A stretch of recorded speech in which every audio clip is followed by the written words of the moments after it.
Oh.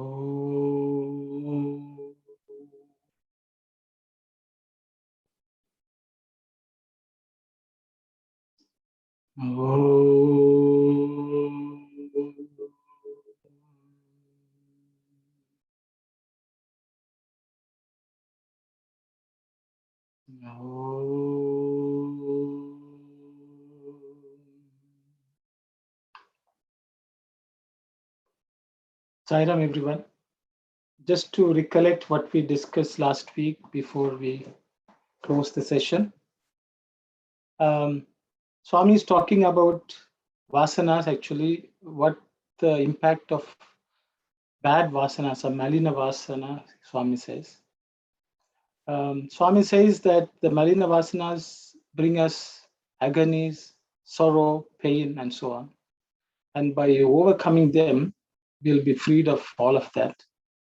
And Swami is highlighting that meditation is the path to attain that state of overcoming these vasanas. And that in gist was what we discussed. So I will ask sisters to continue from where we left off. Sairam, sister. Sairam. Such mean attitudes, saturated with ignorance, have to be removed by repetition of the name and meditation that fill the heart with broad and universal Atmic wisdom. Then the limited impulses will be transformed and transmuted into holy impulses and will vanish. It is indeed a wonder why people fail to put forth all effort to remove the impure impulses, for by following their path they get only pain, sorrow, and agony. The deluding effect of these instincts and impulses makes them believe and feel that they are on the correct path towards the goal of happiness. That is why they are reluctant to give them up. That explains why they hold on to them so fast. If they read some good books about the Supreme Atma, the brain could be brightened. They could at least grasp the essence of the scriptures, sastras. Thank you very much, sister. I think we discussed this briefly anyway.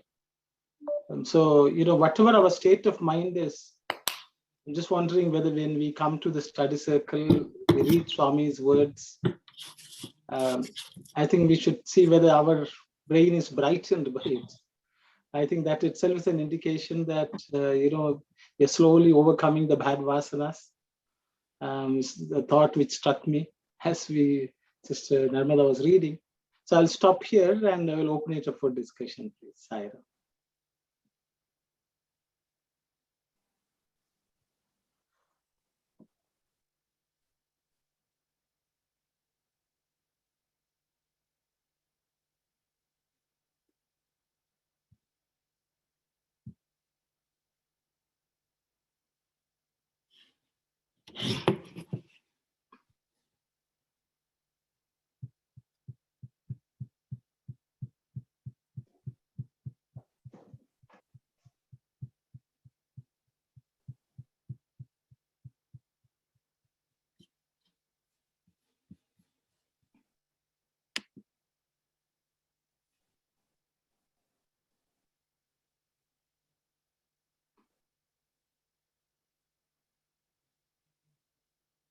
I guess if it's, I think maybe we discussed it last week. There may be nothing much for participants to add. So I think we can read on, sisters. We are reading without practice is impure. The number of scriptures are countless. Time is too short to study all of them. And the obstacles in the path of understanding them are also too many. Of what use is it to pore over silly books or jaw-breaking scriptures, or to learn about modes of devotion and are not put into action? It is all wasteful effort. Spending all the time in the study apart from practice, all which deserves to be condemned as an impure impulse, Malina Vasana. Listen, Bharadvaja studied the Vedas for 3 successive lives. When born a 4th time, he started reading again. So Indra came to him and taught him the supreme knowledge of Brahman. Brahma Vidya, and confided to him the secret of liberation. Then Bharadwaja put an end to his reading and study and entered upon hard, concentrated meditation. He realized the Atma. Study is purposeless exercise if the essence is not imbibed and practiced. The greed to read about all kinds of subjects and topics is itself not a very healthy impulse. Once upon a time, Durvasa the saint reached the presence of Shiva with a cartload of religious books. Narada then compared them to the proverbial donkey, for too much attachment to books is itself an indesirable habit. Okay. There's nothing much for me to add. Bharadwaja, whose lineage Swami is supposed to have born. So Swami is talking about him. I think because we are all attending study cycle and we are trying to study Swami, maybe Swami also wants to impress upon us that we have to sum of practice if we want to benefit from it. That's the thought which occurs to me. So I will just stop here and open it up for participants to share their thoughts, please. Saira.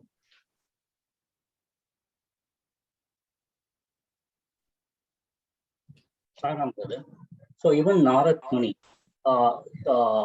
he was not satisfying in his life. Then he thought better to study 64 Shastras. Then he did the 64 Shastras. Still he is not happy. Then another Rishi told, then you go and study Atmik Vidya. That is the only one going to give you satisfaction in your life. So he went and studied. Then he realized that the Atmik Vidya is the important thing.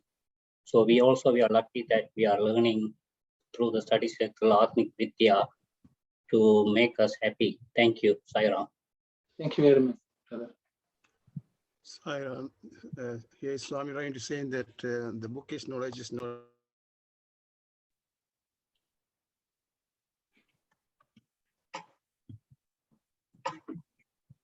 I think we lost brother Rajagopal.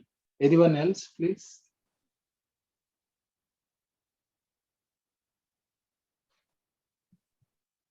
Sairam, I want to ask a question, brother. Swami is talking about if they read some good books about the Supreme Atma. What are those good books Swami is referring to? We are reading Swami's Vahinis and we are reading some other scripture, literatures kind of thing. Then what is specifically Swami saying some good books about Supreme Atma? What are those books Swami is referring to? Saira. Thank you, brother. I think it's a very nice question. I think it's related to the previous paragraph, I think. Yes, Supreme Atma.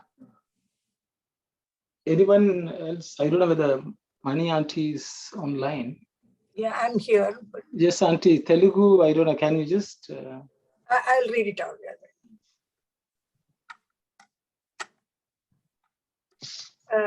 Such mean attitudes, you know.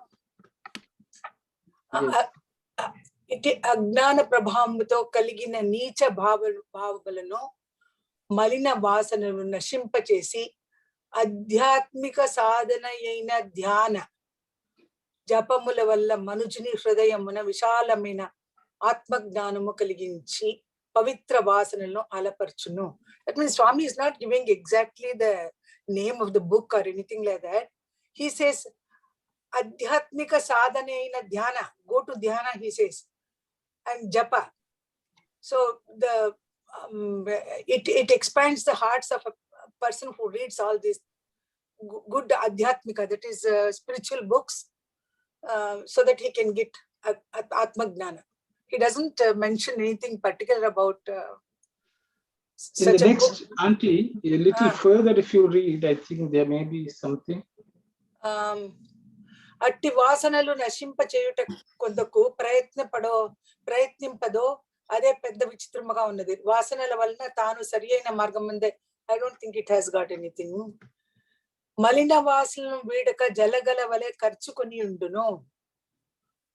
You know, I wanted to ask you, Arun, Jalagala, it is written, Jalagala means the insect which catches hold of the feet of a person in a terrain area. What is it called? I don't forgot the name of that small worm which holds on to the feet of a person.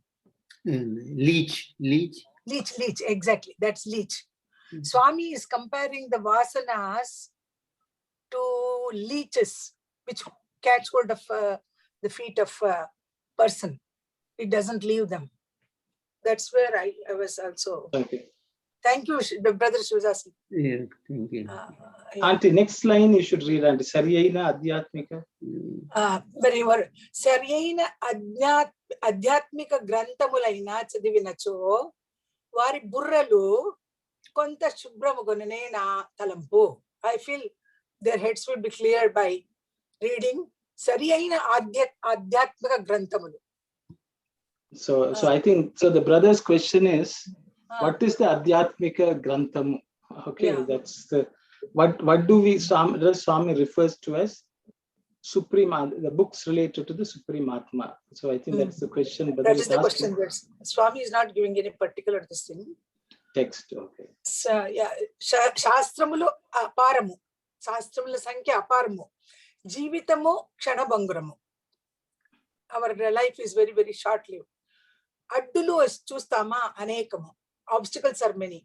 Kabatti, Shastramulandu Saramu Grahinchi, Danini Jirnamu Chesukonina, Malina Vasanlu, Duramagudru. Okay. Thank you, Auntie. Thank you.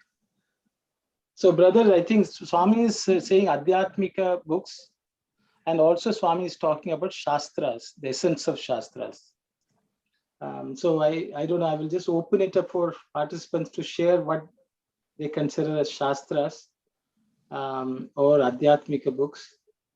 I think in my personal view is that every Vahini is a Shastra, which Swami has bestowed on us. So I think those, for I think a Sai devotee, they would rank the supreme, in my view, for Swami's discourses. But I think in addition to that, there may be Upanishads, Gita, Bhagavad Gita, Bhagavatam, Ramayanam.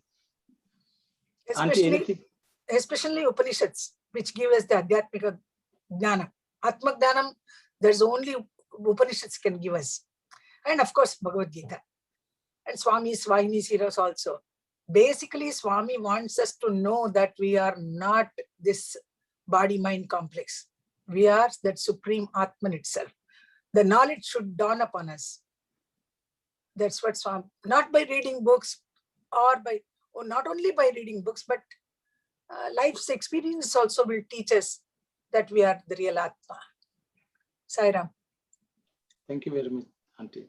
Anyone else would like to share your thoughts, please, on what you would consider Atmic books on Atma? Sai Ram, here's that talking about that Bharat Muni, about that he was born 3 times, and again 4th time he's still reading that scriptures and all things, but he didn't get that proper knowledge. After that, Indra advised him that go and sit for that meditation. Then he was come to know about that Atmic Jnana. Then after that, another one also that and the Muni, that name is, he was carrying the books, bundle of books, and go to see the Shiva, and that there that he was telling about that like carrying like a donkey, that it's not works that if you carry the books or read the books much, but you have to sit for the meditation and get the Atmic Jnana is that the best way to get it Atmic Jnana, I guess, according to that scripture. Thank you, Sai Ram.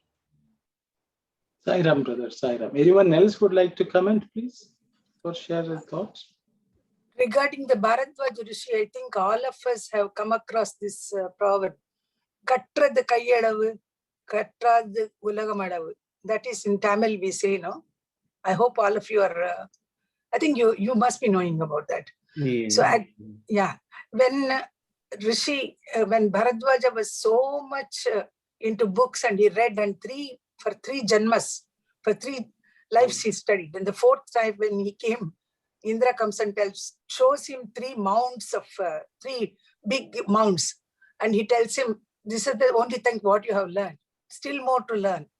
Then he realizes, and he teaches him Atma Tattva. And that's why we always say, "Kattradu kaiyalavu, kattradu ulagamadavu."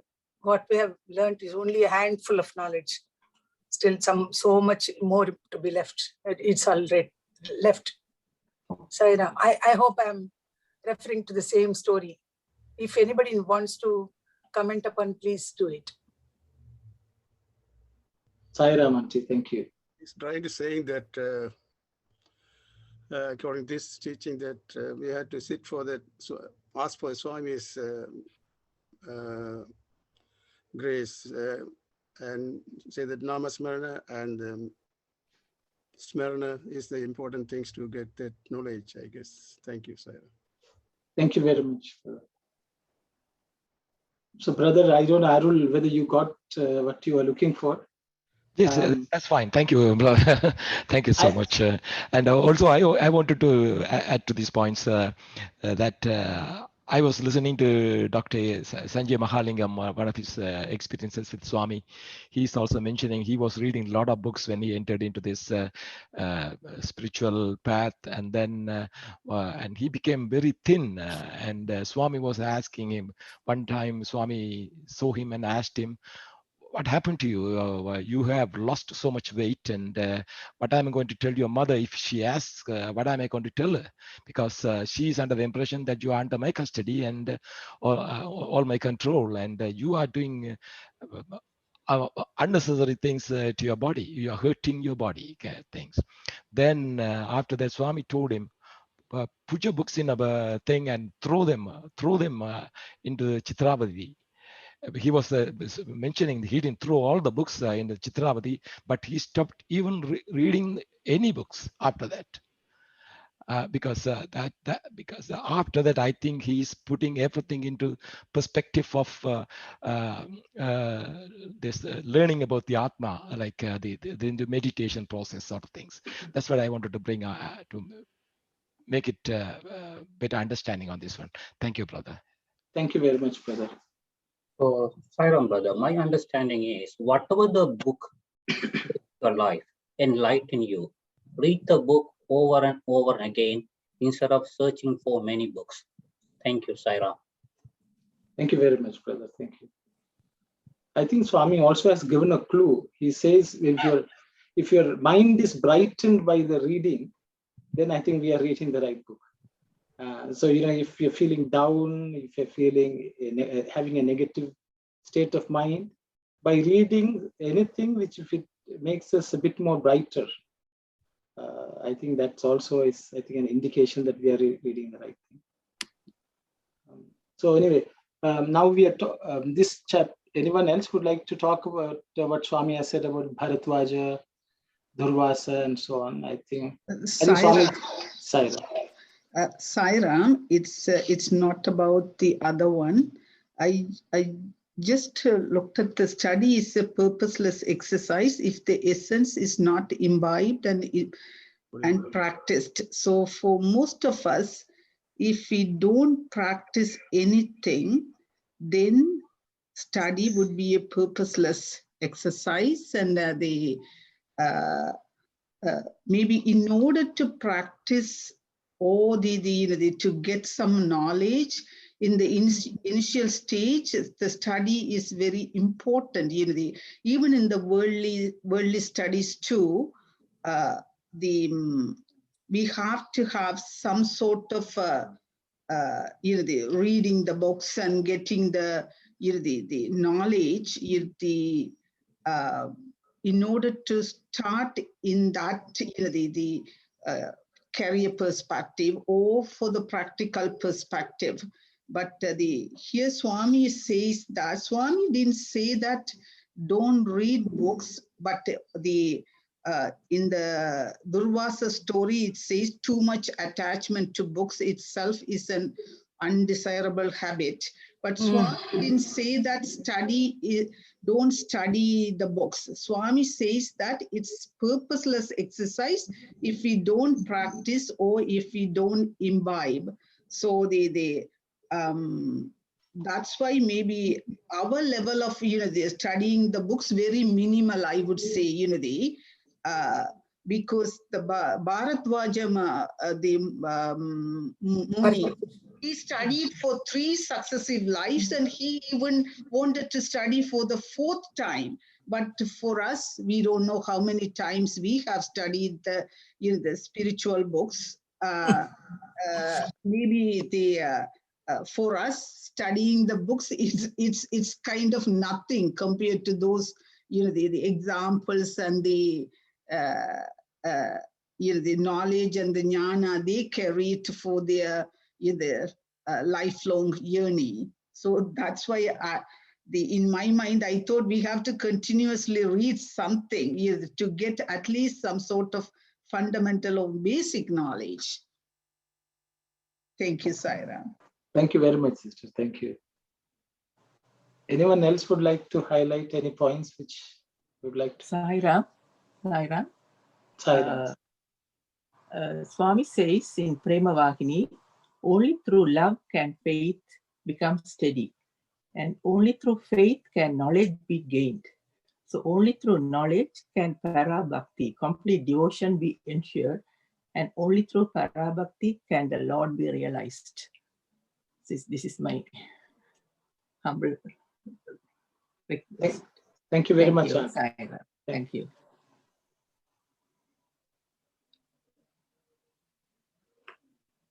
So I think if it is okay, we can move on to the next slide. Maybe it's pretty, Swami has nicely explained that we need to practice what we are learning. Though one carries the burden of a multitude of books concerning all branches of knowledge, and though one might have read all of them, the teaching contained in them cannot be grasped at all without actual practical experience. Mere pride in learning is itself an impure impulse, the impulse of greed. When Durvasa heard such words of advice, he was enlightened. He immediately threw all the bundles into the sea and plunged into deep meditation. See how the sages feel that meditation is all important for attaining full knowledge. It is impossible to know the truth of the Atma through the study of manifold scriptures, sastras, by the acquisition of scholarship, by the sharpening of the intellect, or by the pursuit of dialectal discussions. It cannot be realized by these means. Swetaketu, the son of Udalaka was a Uddalaka, thank you, was a great Pandit. One day, the father asked the son, Swetalaketu, have you understood the scriptures whose understanding allowed all scriptures to be understood? The son replied that he didn't know of such scripture and had not learned it. Then Uddalaka taught him the unquelled scripture of knowledge of Brahman, Brahma Vidya, which grants one the knowledge of the truth of the Atma. Thank you very much, sister. So Swami is highlighting the importance of meditation in comparison to what we read. I think that's the main goal. As Auntie Yaso Auntie has already mentioned, Prema Vahini, Swami says love is the one which will grant us knowledge. So love is nothing but we cultivate love through meditation. We expand our love towards the Lord, I think, through meditation, and Swami is giving a lot of importance to it, without which Swami says learning or reading does not help us. So those are some thoughts which came to me. I will open it up for discussion. Please, everyone can share whatever you feel is striking a chord in your heart.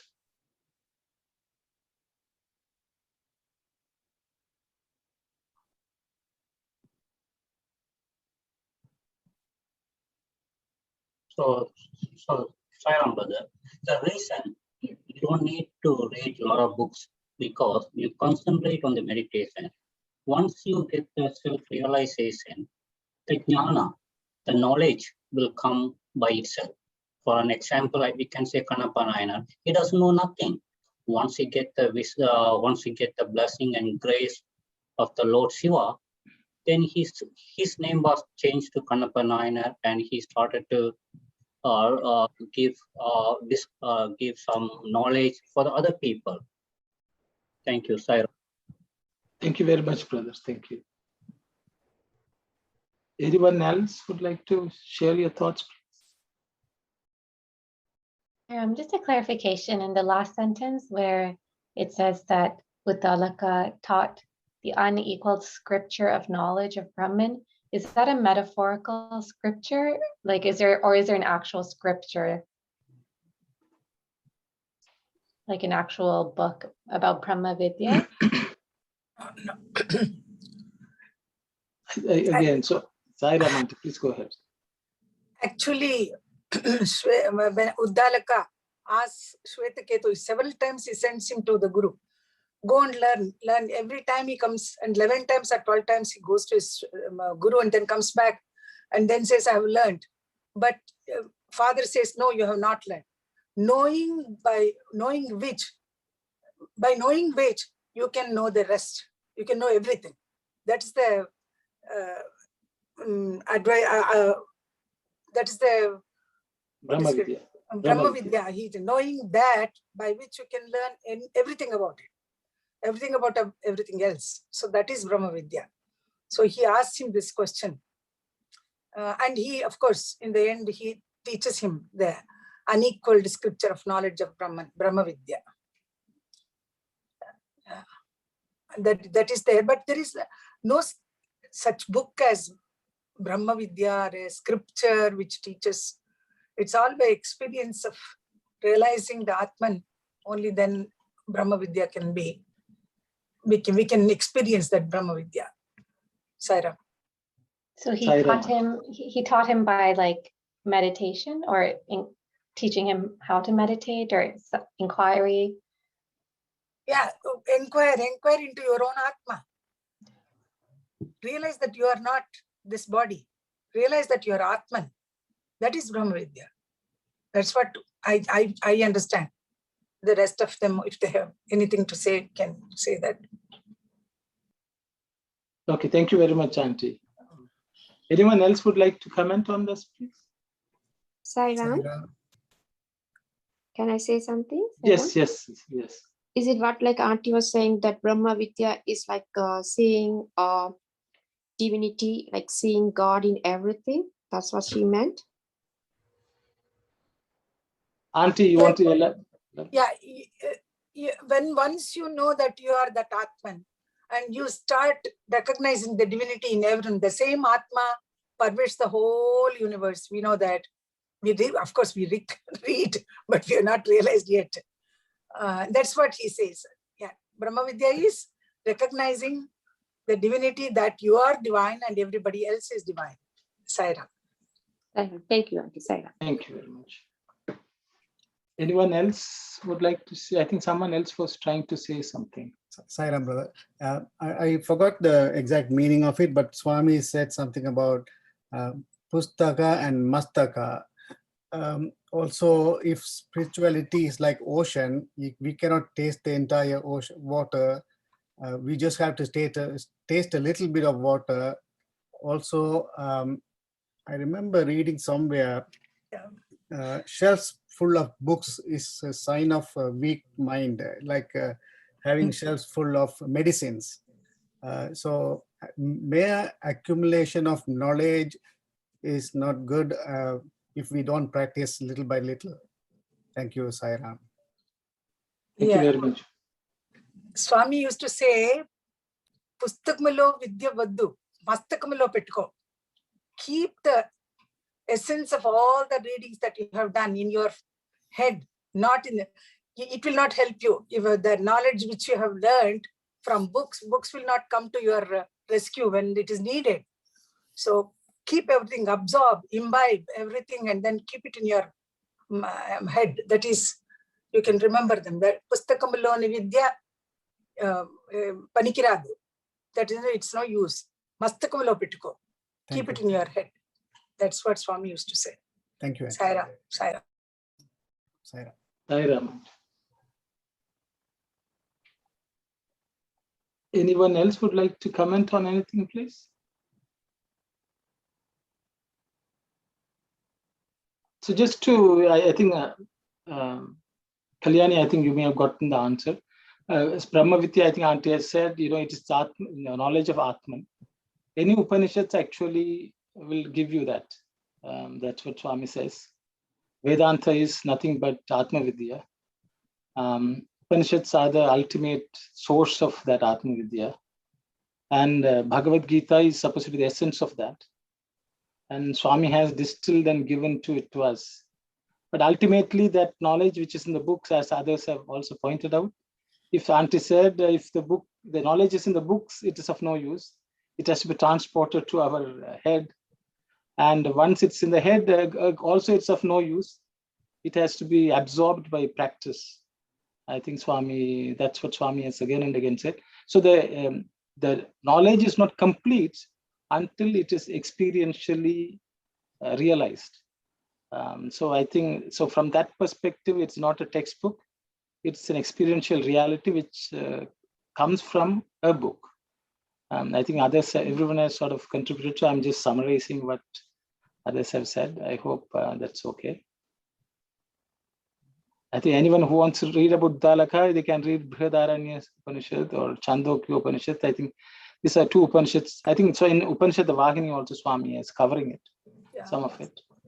Mostly it is in Chandogya, Uddalaka and Shvetaketu story. Is it coming in Brihadaranyaka also? Brihadaranya also Uddalaka is mentioned, Auntie.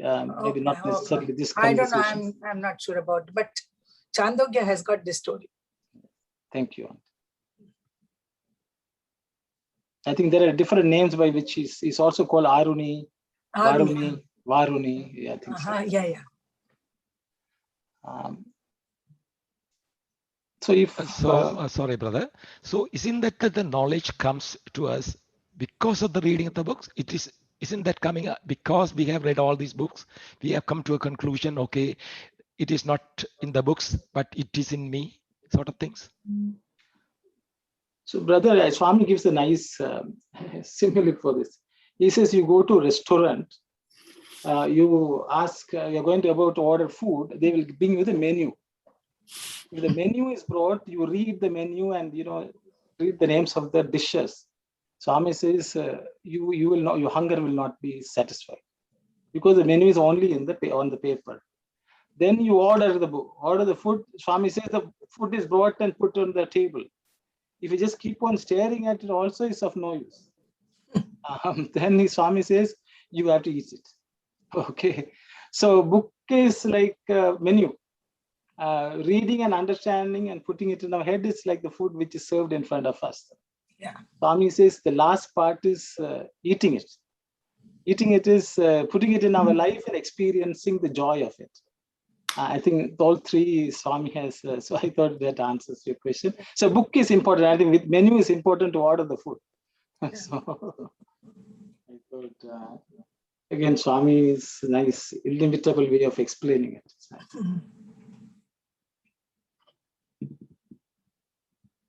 So that's why Swami himself has written, because he has written because so that we will read.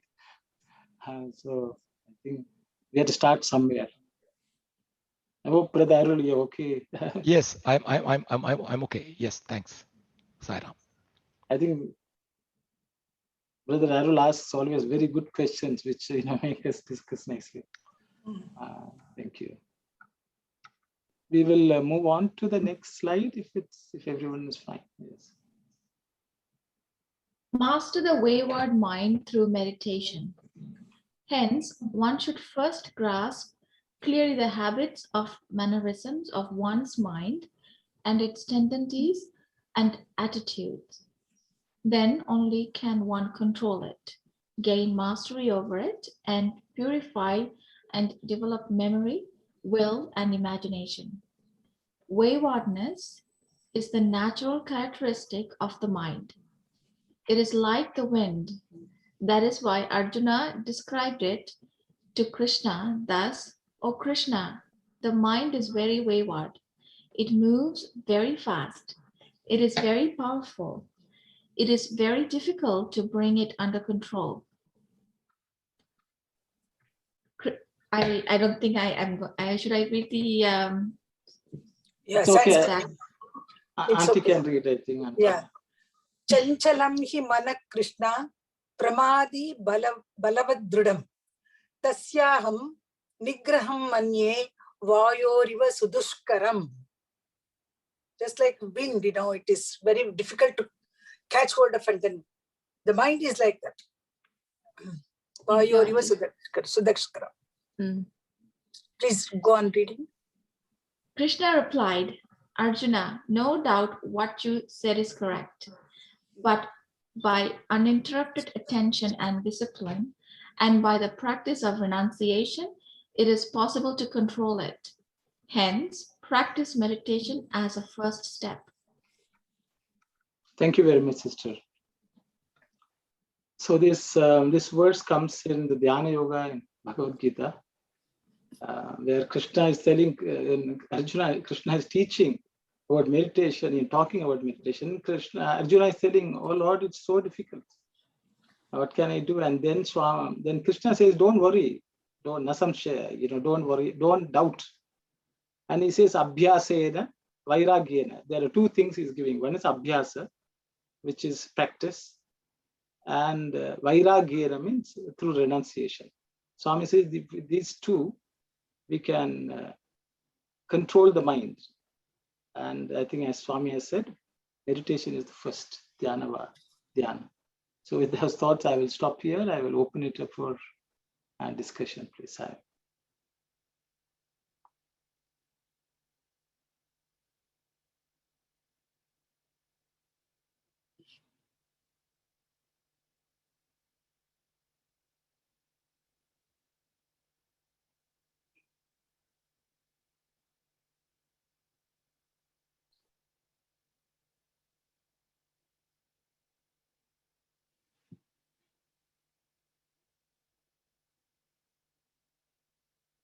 I guess, what does Swami mean by the first line where he says we should grasp clearly the habits and mannerisms of the mind, its tendencies and attitudes? Like, what does that mean? How do we how do we do that? How do we try to understand our own mind like that? Very, very good question, sister. I will again open it up for everyone to share your thoughts, please. Swami is saying, first grasp clearly what the mind is doing. So Swami, Sri Kalyan is asking, how do we do that? Because only then Swami says we can control it. Okay, so that's a prerequisite from what we can see Swami has said. Anyone who would like to comment or share your thoughts, please? So, Sai Ram, brother. So, Swami is comparing the mind is the air. So, you cannot control that one. It's so powerful. Sometimes, if you look at the horse, it also same thing. It will activate some its parts. Always doesn't control. So, but Swami confirm, telling you that you can control with the discipline, faith, and vairagya. Definitely, you can control that one through the vairagya. Then once you control the mind, then you can successful in the dhyana. Thank you, Sai Ram. Thank you very much, brother. Saira, go ahead, Narmada, and I will go after that. Okay. I think just to understand what Kalyani is asking, and this is my thought as well, is Swami saying that understand ourselves, how our tendencies are, how our nature is, so that then, in order to, let's say, if you're sick, in order to, you need to know what your sickness before you can get the medicine, right? So it's similarly, what is our flaws, or when we are, let's say, if like I have this issue, if I'm trying to meditate, I always find that like my concentration is not even like 20 seconds. After that, my mind is thinking something else and other pictures are coming in my head, and then I have to like kind of tell myself to not to think about it. So it's not very easy. So like I know that about myself. So knowing that, like also going and trying, like, as Swami mentioned in the previous slide, like the crave, the greediness to learn more and more or read books, but are we putting it into practice? So the kind of understanding ourselves first, and then trying to help us resolve it. I mean, that's what I understood from the first sentence. So just adding that thought there. Thank you. Thank you, sister. Sai Ram, my understanding about that first sentence, maybe in the world there are so many different habits and mannerisms. There are so much of habits and mannerisms, but you pick whatever the habits and mannerisms you wanted to have it in order to uplift your spiritual path. Say for an example, in a buffet or in a potluck lunch, there are so many food on the table. Whatever the food your body system or your digestive system can accommodate, only those food you have to take it. Otherwise, if you take those foods without having any consideration, you cannot control it, because you have to face the consequences. You have to run to the washroom, or you have to have the maybe allergic reaction and those things. That's why Swami clearly said that first grasp your habits and mannerisms, whatever the things you can control it. Otherwise, it would be out of control. That's that sort of understanding I got it from the first line. If you cannot control it, you cannot choose that path. Choose the habit or mannerisms, you can handle it, then you master it on those ones to get into your spiritual path. So then only you can control that mind. That sort of understanding. Thank you, Saira. Thank you very much, sister. Anyone else would like to share? Saira, this last paragraph says, but by uninterrupted attention and discipline, and by the practice of renunciation. What does that mean? What type of renunciation? The word Swami has used is vairagya. So I will again open it up for anyone to share. Not being attached to anything is my understanding. I will again open it up for discussion. Others can share. I don't know, Mani Auntie, you would like to share something? Saira, I can read that from Telugu version. Yeah. Arjuna, నీవు చెప్పిన విషయమందేమియో సందేహము లేదు, కానీ నిరంతర కృషి వల్ల, that's constant practice and vairagya, renunciation, what it is, renunciation వల్ల దానిని స్వాధీనము చేసుకొనవచ్చును. కావున మొదట ధ్యానం అభ్యసించుమని తెలిపెదను.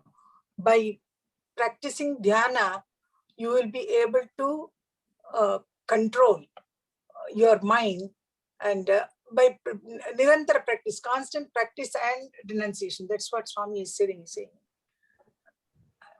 So, Sairam brother, the practice of renunciation, you have to give up everything, all the desire, except you're supposed to have only desire with the God. That is my understanding. Thank you. Thank you very much. Sairam, I think detachment, ultimately body attachment, but before that, for regular devotees like us, it's for the beginners, I mean, detachment of all the material things. That's what I think. Thank you, Sairam. Thank you very much. Anyone else? I think if we go back to, I think, Sister Kalyana's question, and also Auntie's question about Vairagya. Swami is talking about vasanas. Actually, the past two chapters, Swami talked about vasanas. I think in one chapter, Swami is talking about the vasanas become desires. Vasanas manifest as desires, and the desires is what makes us go after the world. So in the first sentence also, Swami is telling, we have to clearly identify what our habits and mannerisms are. Actually, Swami says, alavatla, that's the word Swami has used in Telugu. So that means what is our tendency to think about? As Sister Narmada said, when you sit for meditation, you will know what the mind is focused on. So I think that way we know what the problem with us is, or what the problem of our mind is, what the vasanas which are causing us the problem. So until we know what the real problem is, I basically diagnose the problem. Yes, we cannot control it. And I think Vairagya is basically the same thing. Giving up the desires which are caused by the vasanas. Because our vasanas make us desire this or that in this world. And Swami wants us to, by a systematic giving up or renouncing or detaching from those desires, Swami says, we can slowly control the mind. And that's because Swami has also said, when the mind does not have any vasanas, then it is not even a mind. You know, if you all go back, I think the last one or two chapters, Swami is saying, when the mind is without any vasanas, without any desire, it is not even a mind. So the mind is basically completely nullified or completely controlled. So Swami is basically repeating the same thing, I think, in different words, is my understanding. Yes, I will correct. stop here. Others can share your thoughts, please.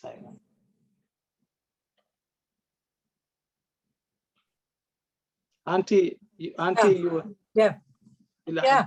Manori Auntie, you are muted. Okay.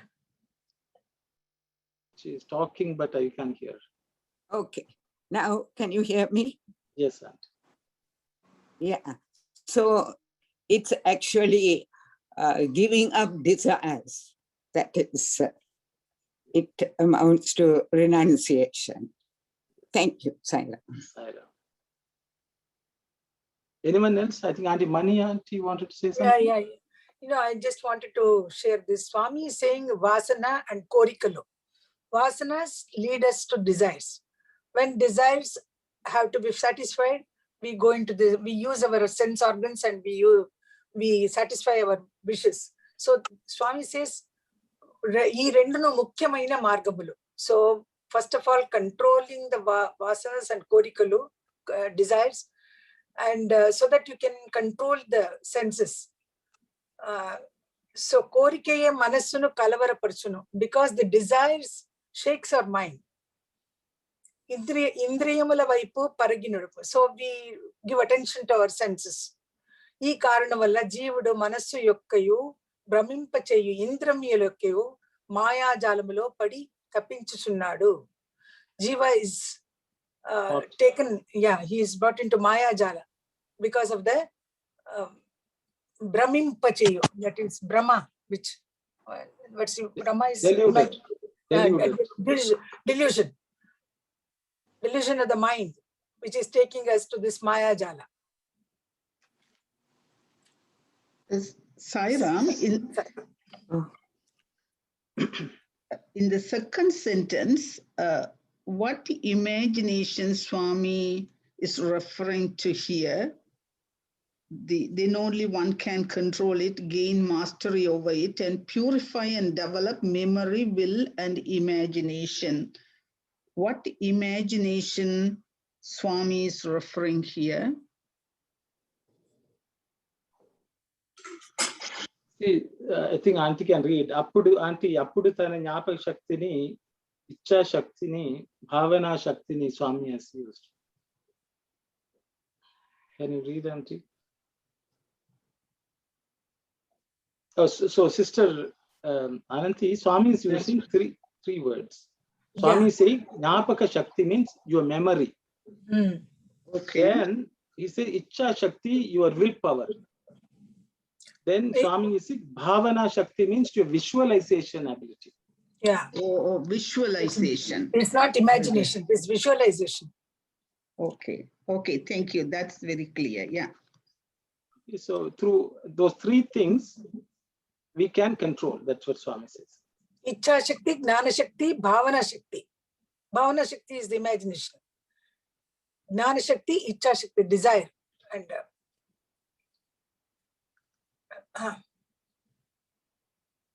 ಮೊದಲಿಗೂ ಕೃಷಿಲೆಯೆಂದು ಉತ್ತೀರ್ಣುಡಗುದುವು. You will pass those exams, like, with all these three. Okay.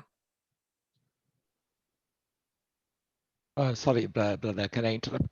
Could you please give those another words like memory, will, and imaginations? What are those terms that you were using here when on the discussion? So Swami says, "Appudu tana gnapaka shaktini." The thing is, I think we will memory is also an important thing in, I think, the spirituality, because sometimes we undergo some problem with something and then we forget it, then we make the mistake again. So gnapaka is smriti vibhramaha in so Krishna says. Yeah. So smriti, to remember, even remember the right action. What is the right action is very, very important. The auntie was talking about, having the knowledge in our head, so that the head will remind you, this was a problem. Don't forget. I think that is Jnapaka Shakti, brother. Ichha Shakti, that means our determination and, willing something. I think that is second. Then the third one is Bhavana Shakti, also to be visualized, because meditation, if you see, is all about visualization of the Lord. Because you need to fill the mind with something and you use it. So Swami has used develop memory, will, and imagination. Imagination is nothing but you visualize the Lord in your own heart, mind. Through that process, actually you push out any negative tendency of the mind, which is the main one of the main tasks during meditation, from what I understand. But I will open it up for others to share their thoughts with Sai. Thank you, Sairam.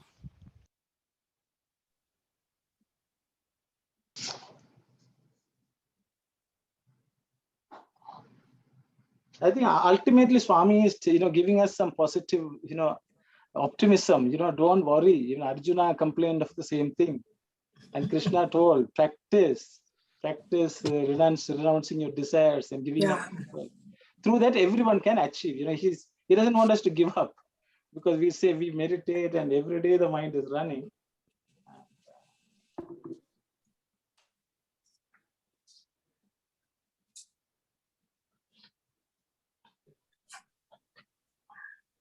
I think if everyone is okay, we can move to the next slide, sisters. Impulses and desires have to be suppressed in order to get mastery over the mind. Desires excite the mind and make it rush towards the senses. As a dog runs behind its master, the individual, jiva, poor thing, falls into the meshes of illusion, maya, produced by the illusion-creating senses and the pleasure-pursuing mind. To escape all this agony, one should have recourse to meditation, freed from the clutches of desires and slavery to the senses. Do repetition of the name and meditation. Then you can also cultivate and develop your will, memory, and imagination along proper lines. Without meditation, it is not possible to control and master the mind. All other methods are as useless as the attempt to bind a wild elephant in rut by means of a thin and tiny thread. Meditation is essential to immerse the mind in the Atma. Thank you very much, sister. I don't think there's anything much for me to say. Swami has very clearly talked about it. He's again talking about memory, will, and imagination, or the visualization. I will stop here and I will open it up for others to share their thoughts with Sai.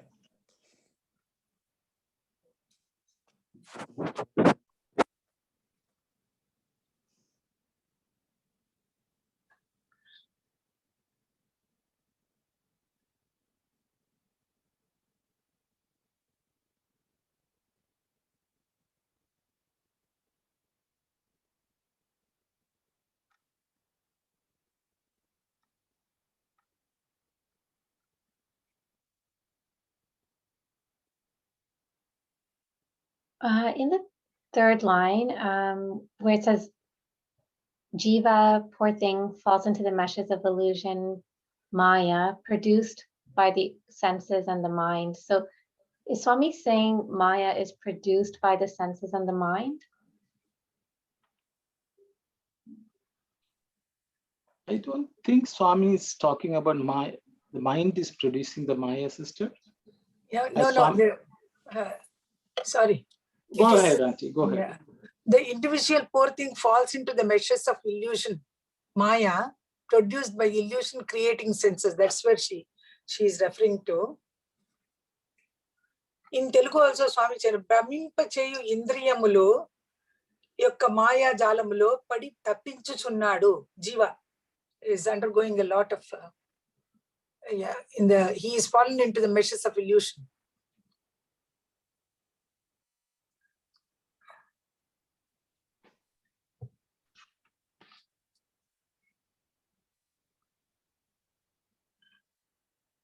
Sorry, so I think it's basically saying illusion creates, senses are creating the illusion and mind is pursuing the pleasure, right? So it's correct.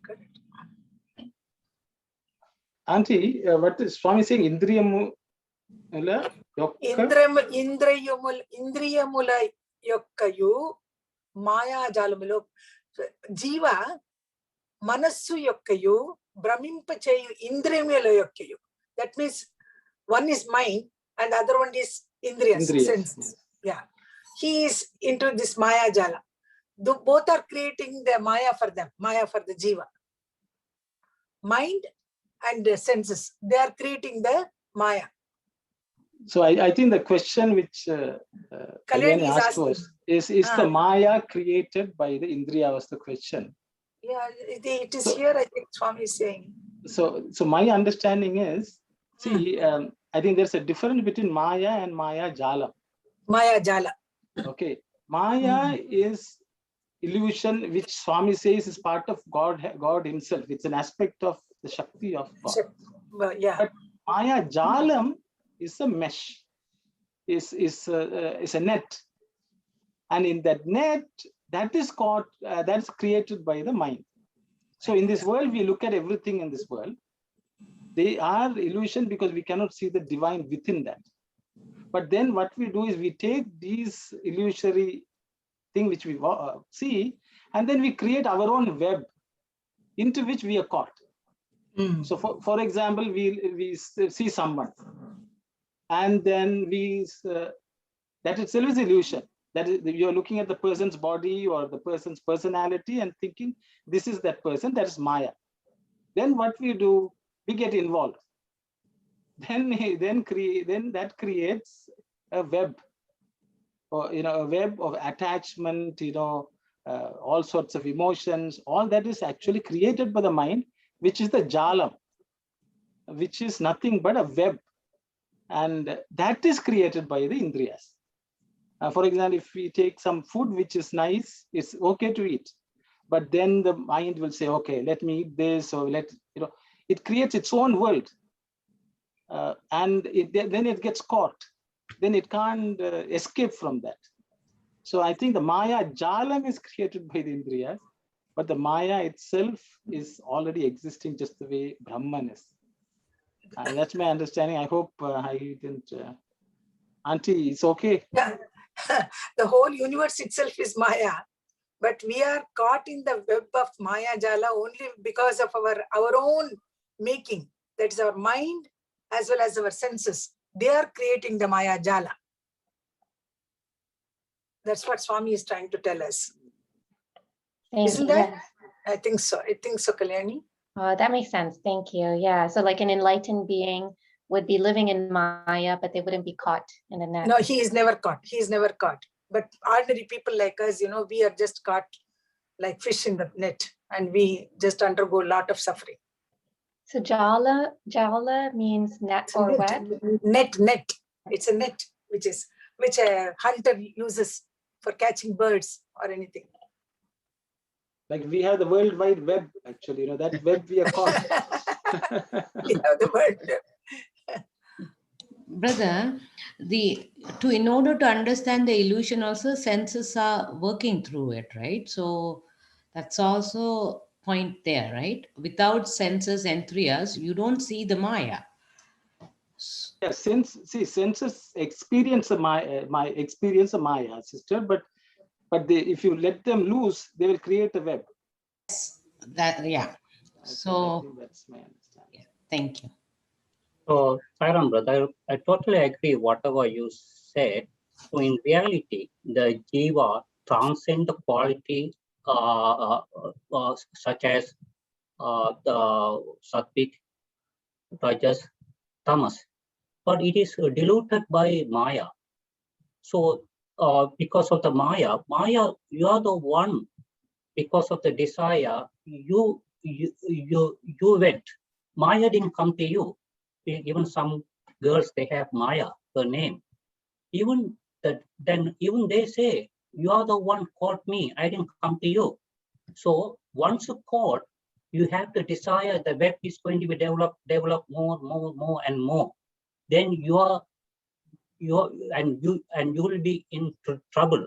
The reason is you forget your nature, which is pure conscious knowledge bliss, and you think you are the doer. So because of that, because of the illusion, and you got into the endless problems. So once you understand the Maya, you understand who you are, understand the Viveka and Vairagya, you can come out from that one. Thank you, Sairam. Thank you very much, brother. I'm reminded of a story, Swami, I think all of you may know, but I think it's good to recollect. It's about the monkey, if they want to catch a monkey, you keep a small pot with a little hole with something inside. So the monkey will go see the pot and put its hand and catch hold of thing, but it can't come out now. That is, attachment is like that. Desire for that, and then attachment, it is caught. So it will think the pot is holding. Pot is like the Maya. But our hand has gone in, Indriyas have gone and they have caught hold of it. Because of that attachment, we can't come out. So you let go of the thing, which is detachment, renunciation, then the hand will come out. So, that's another example Swami says. So the Maya Jalam is created by our own wanting something. Though the pot exists, that's like the Maya, but our hand goes in and grabs things with attachment, then we are caught. Swami, that also Swami has given as an example. So I thought. Very good example, Arun. Very good example. Sairam. Sairam, each mind is unique. So we cannot compare one's mind to another mind. But what about the senses in that same sentence? The illusion creating senses. Senses always, it would be the same for all human, or it would be different for different people, the senses. So maybe my mind and senses, it could be different from I am analyzing within my head, whether my mind and senses, it could be different from other mind and senses to get into the messes of illusion. So the mind, of course, the different, the mind is very unique and it has its own bundle of desires, but the senses, it would be the same for each, or it could be different for each. Okay, sister, thank you for the question. I will again ask participants to share what you think. You think everyone has the same senses?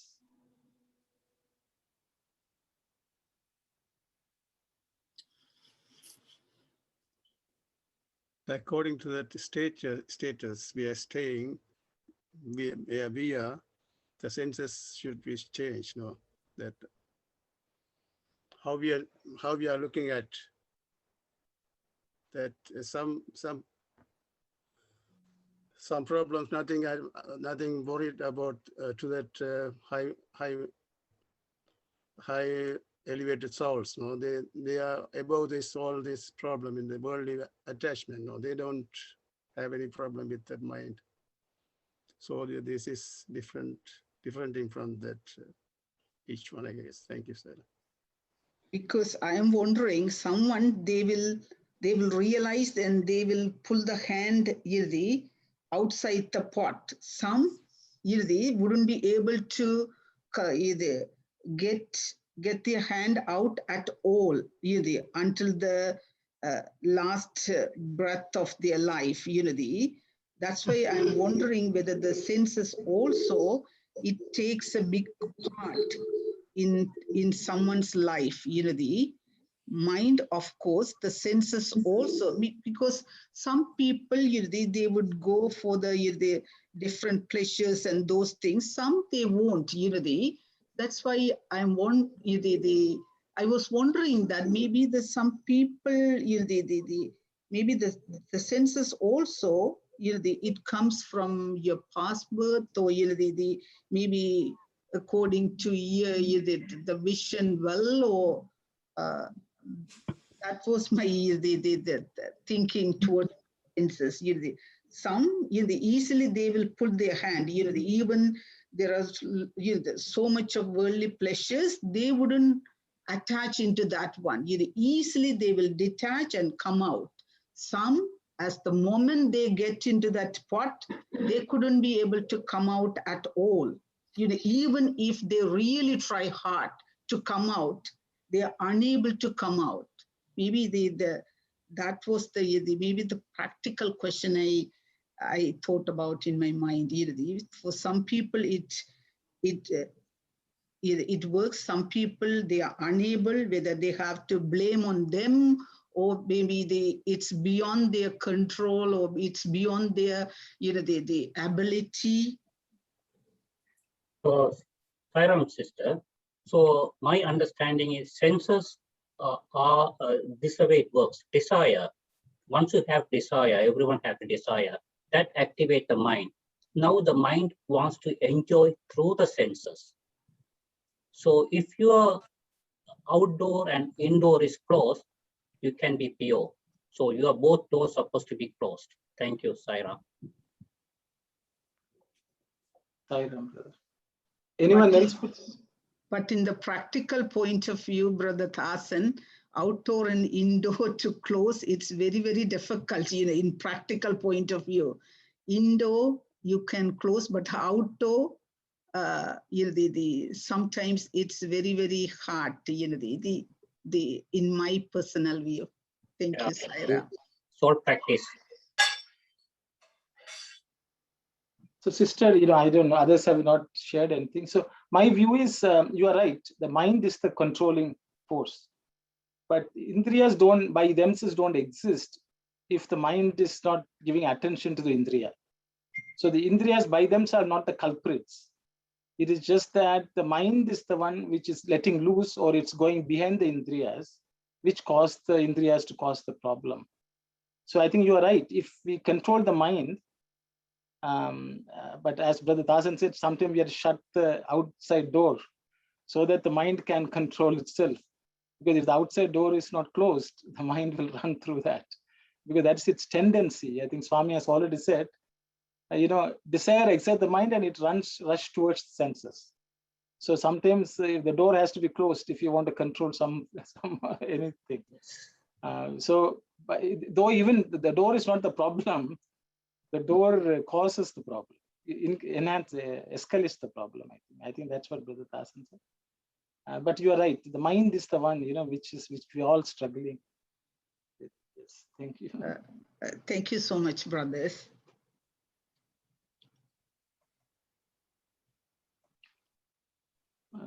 If no other sorry, can I?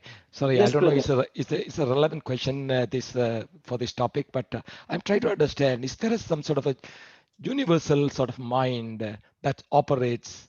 Because say some tsunami or something, but in this world, some people are responding right away to that cause, and some people are simply sitting there.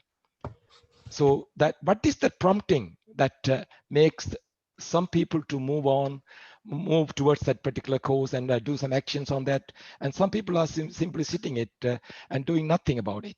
It's something like universally, I don't know, I am thinking right in this perspective, but something, it's some sort of a God's creation, something that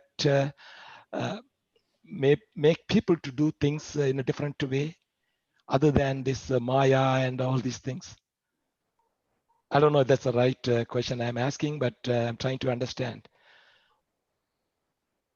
Each one, Saira, Yes, each one brings his own or her own past vasanas, and according to the vasanas, our desires also.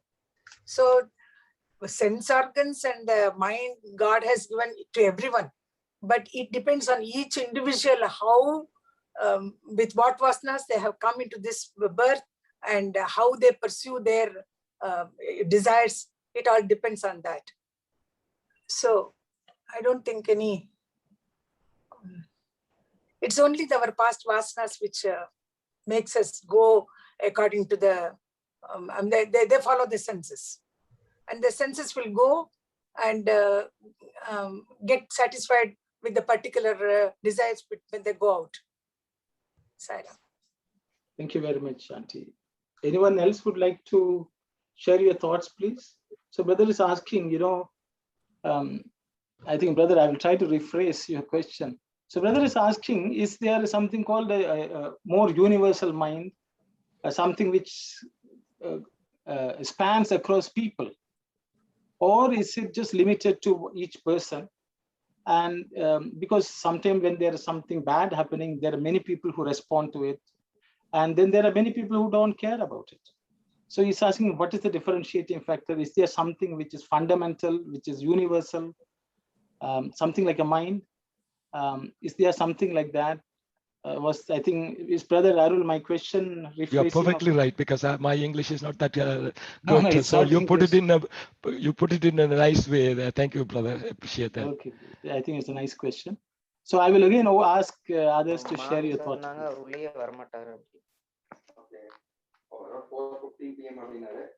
I think Kalyani has to comment. I think somebody's talking. So it's okay. So Kalyani, you want to read this? No, I just know of this quote, but I don't understand it fully, so I just The greatest force is derived from the power of thought. The finer the element, the more powerful it is. The silent power of thought influences people, even at a distance, because the mind is one as well as many. The universe is a cobweb, minds and spiders, quote by Swami Vivekananda. Thank you.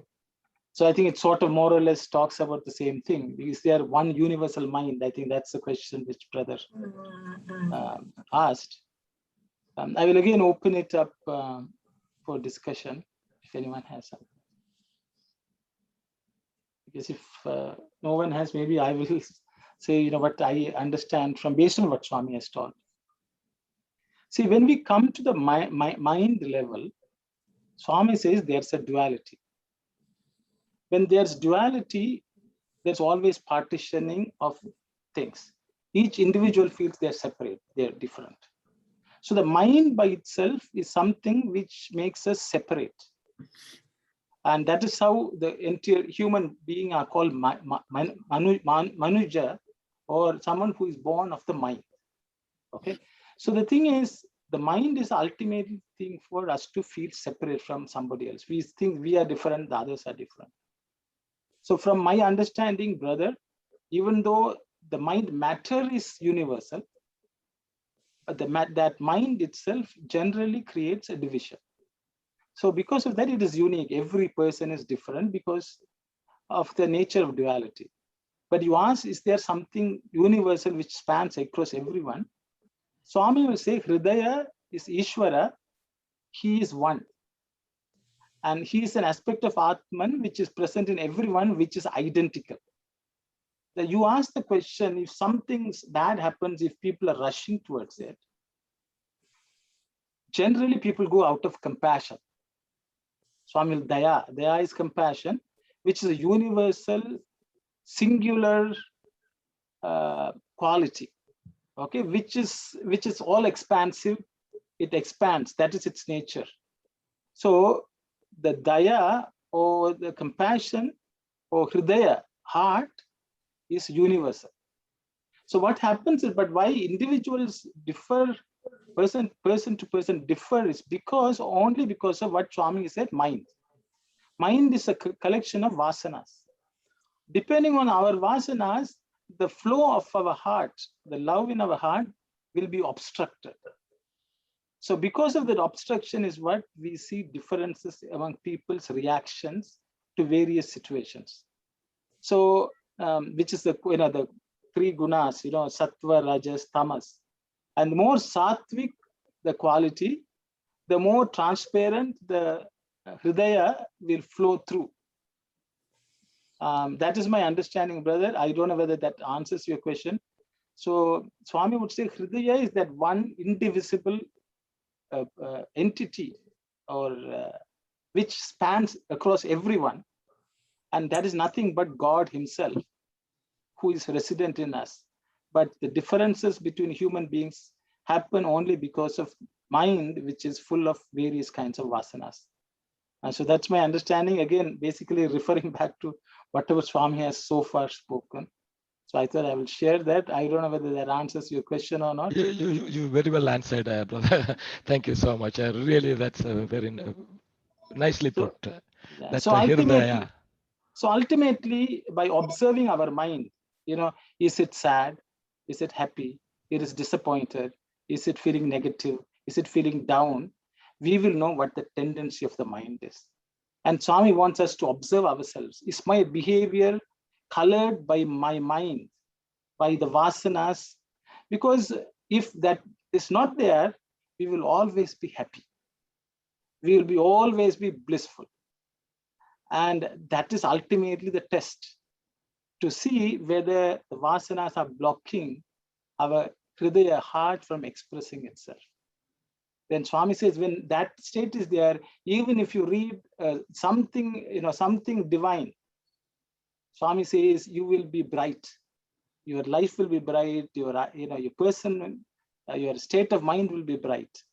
So, and again, Swami says meditation is essential to immerse the mind in that Atma.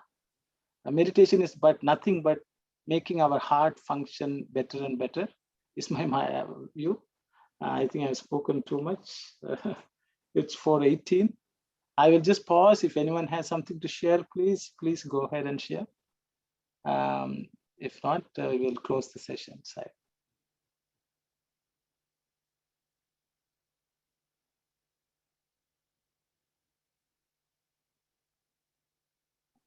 I guess everyone is fine.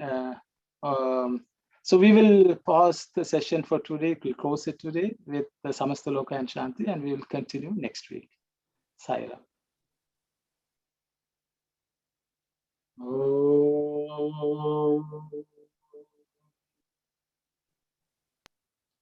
Samasta Loka Sukhino Bhavantu. Samasta Loka Sukhino Bhavantu. Samasta Loka Sukhino Bhavantu. Om Shanti Shanti Shanti. Sai Ram, everyone. Thank you, Sai Ram. Sai Ram. Sai Ram.